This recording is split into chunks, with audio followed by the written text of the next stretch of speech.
Hey guys, it's gonna be your Tuesday, April 7th wallet talk for the day. So not as many cats in this video, but we'll get you through it today, all right? For today, gonna go over each individual part, go over for the main stimulus, and then we'll go over the movement demos again, okay? So for part A, we're gonna be working on some upper body strength. And so the way we're gonna do that, I have the limited equipment workout featured up here. I'll talk about this for a second, just for the stimulus. I'll go over the other variations a little bit, okay? So for upper body strength, for the limited workout, we're gonna be supersetting two different movements. So we're gonna start with some form of push-up, either push-up on the ground, or if you have a couple plates or two books of evenish heights, you can do deficit push-ups as well. That's gonna be 4 rounds of 8 to 12 reps at this tempo. So that tempo is gonna be 3-2-X1. Tempo is going to be read as 3 seconds on the way down, 2 seconds at the bottom, explode on your way up, and then you're going to only have like a second of rest before your next rep, okay? So 8 to 12 reps, then you're going to go right into doing some single arm, kneeling, kettlebell, dumbbell, upright rows. We'll go over that in a minute. Then you get to rest a minute, repeat this for 4 rounds, okay? I didn't write the rep scheme on that, but you should have it in beyond the whiteboard. It's going to be a similar number, okay? Like just shoot for 10. For part B, we're going to be doing sort of a kind of like EMOM setup where we're going to go through 4 rounds of a minute of 4 different stations. Station number 1 is going to be a kettlebell swing. Station number 2 is going to be a hop over or some kind of a jump. Station number 3 is going to be a minute of alternating dumbbell plank rows. So that's just going to be rowing in the top of like a push-up plank. And then we're going to rest a minute, okay? Repeat that for 4 rounds. All in all, it's going to come out to 15 minutes, okay? Let's talk about the movements and let's go over each variation, okay? Okay, so, go ahead and get stuff over here. So Aurora's gonna be my demo. So but actually before we get into the workout, let's talk about some of the warm-up movements because we haven't had, not all this stuff pops up in the warm-up too often. Number 1, you're gonna start with a 200-meter row. Run out, come back. We're gonna do 10 bird dogs. So we did this last week, but we're gonna be setting up on the ground. Hands and knees on the ground. You're gonna separate your knees out about like hip distance apart. You're gonna lift your arm and your leg up, opposite arm, opposite leg out, in front of you and behind you, okay? Keeping your shoulders, your hips level, and squeezing your butt, okay? What I don't wanna see is you arching your back too much here, so I don't wanna see like overextending like that. I want you to think about reaching out in front and behind, not up above, okay? All right, you're good with that. 7 sit-ups. Everyone knows a sit-up. Pick your favorite one. 4 reps of the world's greatest stretch. So it's going to be like a little bit of a flow movement. So what I'm going to have you do is you actually face this way, or yeah, that works. So what we're going to do is you're going to go ahead and step back into a lunge. You're going to then put your hands on the inside of your foot. You're going to, if you can, lift that back knee up. If you can't, no problem. Press into the ground. You're going to go and lift up the inside arm up overhead, okay, reaching out for the sky, bring it back down. You're gonna straighten out that front leg, get like a little bit of a hamstring stretch, good, and then you're gonna step up back into that front leg, back leg, whichever one. Go ahead and do 4 reps total, okay, alternate between sides. Then you're gonna do 10 lunges with a twist, so go ahead and do like a forward lunge. You're gonna twist to the side of your forward leg, okay, come back up.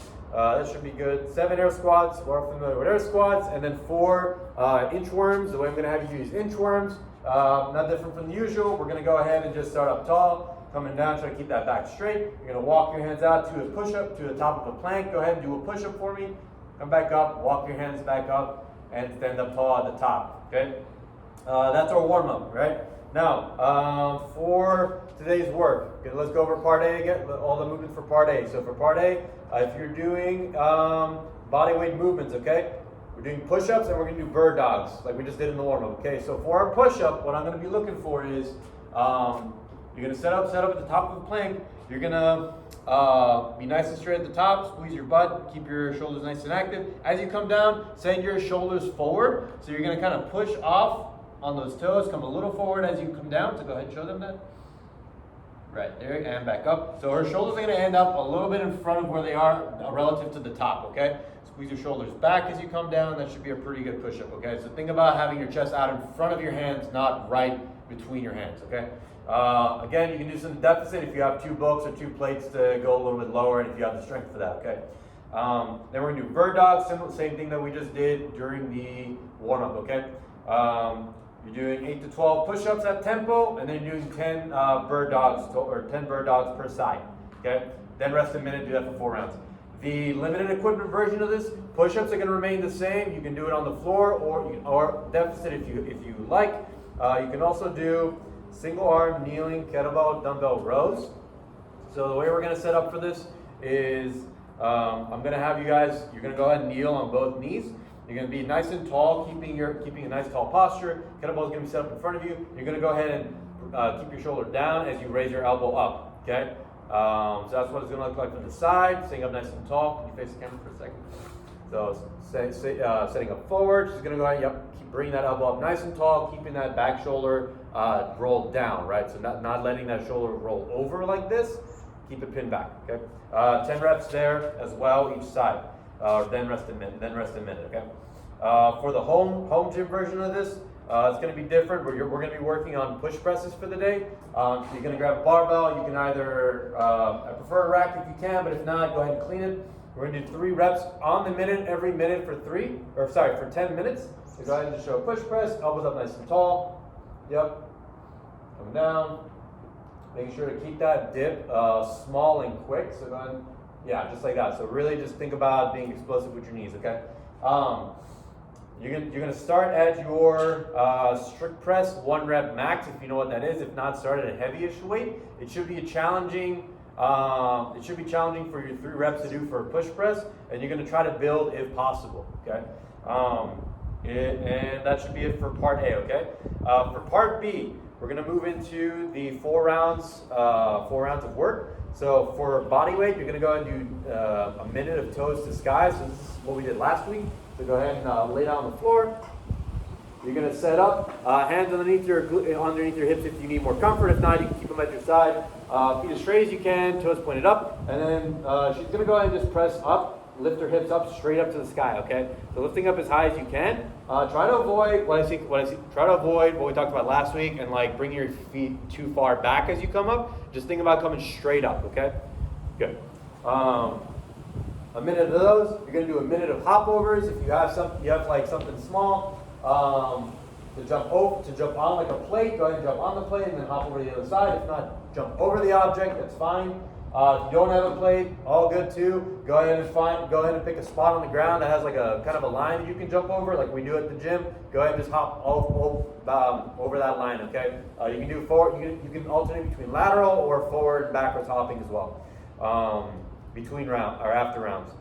Then we're gonna do a minute of shoulder taps and a plank. So getting back into a plank position, the top of a push-up. Keeping everything nice and steady. She's gonna go ahead and bring her arm up and just tap opposite shoulder, same shoulder, doesn't matter. Try to minimize movement at the hip, minimize movement at the shoulder. Staying nice and steady, just moving the arm. Try to be as robotic as possible, okay? Then you take a minute rest. Go ahead and repeat that for 4 rounds. That should come out to 15 minutes, okay? If you have some equipment, limited equipment, you can go out. We're gonna do a minute of kettlebell swings. So you have a kettlebell. You're gonna go. So you don't have to know that actually. We're all pretty familiar with kettlebell swings at this point. You can do that. You can do that as well with a dumbbell if you'd like. But again, do not recommend you do American. If you have a dumbbell, I prefer keep it Russian. I don't want any dumbbells falling on anyone's heads. Okay. Then you're gonna switch over. Go do a minute of hop over. So hop over an object, like we did with the plate. Or if you have some stairs at home, also that's an option. If you can hop on and off the stairs. Okay. A minute of alternating dumbbell rows in a plank. Okay, so now she's going to get back into a plank position. She's going to have a dumbbell set up on the ground. She's going to go ahead and keep everything nice and tight. She's going to row, pull to the hip, as close as she can to the hip, bring it down. She's going to get the weight down between her hands, switch, and then bring that up to the other side, okay? I want you to think about pulling to the hip and not just to the shoulder, okay? It's going to be a little bit harder. You're going to feel it more in the lats, okay? Then you get your minute rest. Go ahead and repeat that 4 rounds. Okay, that's your limited equipment version. If you have a home gym, you're gonna do your kettlebell swings the same way. You're gonna go ahead and then follow up by a minute of box jumps, followed up by a minute of pull-ups. For the pull-ups, try to keep it in sets of 3 to 5 throughout the whole minute, just to keep it sustainable. Then you get your minute rest. Go ahead and repeat that for a total of 4 rounds. Okay. So again, the stimulus for this, you're going to be thinking about pushing pretty hard, working the upper body strength a little bit for part A. Part B, going to get the heart rate up a little bit. 3-to-1 work to rest ratio. So I don't want you to like burn out in that first minute. Keep it sustainable, but moving throughout all of your workstations. Okay. Use that rest as wisely as you can. Bring that heart rate back down, and just get ready for that next round. Okay. If you have any questions, send us some comments on Facebook, Instagram, however you have our information. Okay. Happy wanting, guys.